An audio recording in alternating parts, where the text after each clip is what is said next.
emotional to be here and to have an opportunity to walk in his footsteps and really contemplate, what he went through when he was here.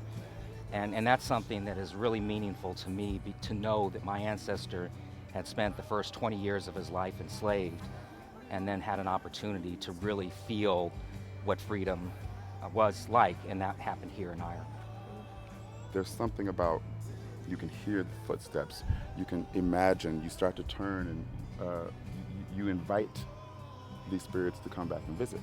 I encourage everyone, get your funds together. As soon as things open up, get here and walk in the footsteps. And to go from spot to spot and to hear stories, many of them that I hadn't heard before, it was something that I will remember and cherish the rest of my life. That I think that he would be pleased to see that there has been some progress made. We elected our first African American president, and most recently our first female vice president of color. He would be pleased about that progress, but I also think that he would be outraged to know that there's still so much work to be done.